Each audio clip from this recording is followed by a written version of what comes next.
Welcome back. In this lecture, I'm going to cover the business ratios. Now, the business ratios do not really need anything from the input sheet. Over here, everything is mostly taken from the income statement and the balance sheet. So, no exceptions here. So, I've already gone over a couple of these ratios, touched upon them.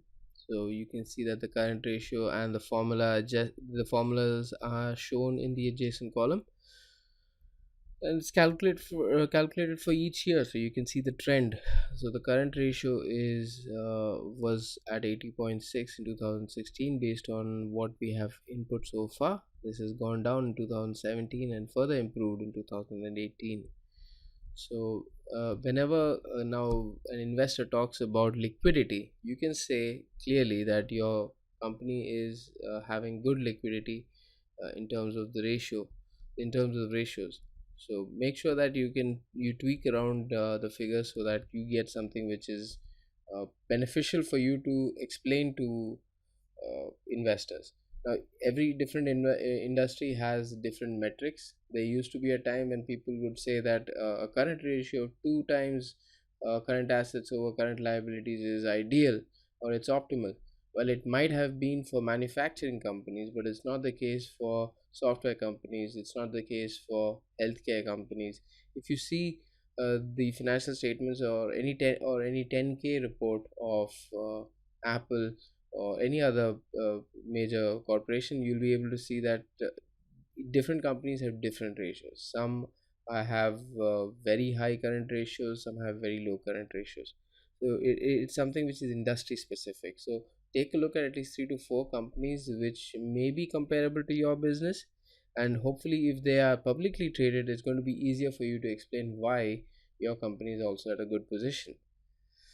All right, so next we have asset management ratios. Now, asset management ratios, again, as we spoke of earlier, these look at how much the sales is able to cover various parts of the assets, such as the total average assets, the working capital, the capital employed, accounts. Then we look at the accounts receivable by sales into 365, or the day sales outstanding.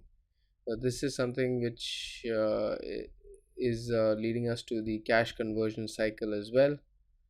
Then we have debt to equity ratio. The debt to equity ratio is looking at how much debt your company has towards your versus how much equity it has. So this is the total liabilities by total by equity rather than any uh, borrowing. So that this it's again something which companies like to look at, especially investors like to look at. So if your company is already having a lot of debt, it's under quite a bit of stress to pay that interest cost and manage its business. So giving an additional investment for an investor would seem a bit risky. So the risk of going out of business for companies with high amount of debt is generally what is considered. All right. So next we have profitability ratios. So this is again something which is already taken care of. You have gross profit ratio, which is nothing but gross margin percentage. Net profit ratio is the net income percentage, and then you have ROI, or return on investment, which is nothing but the overall net income divided by the capital employed times 100, and that's calculated over here.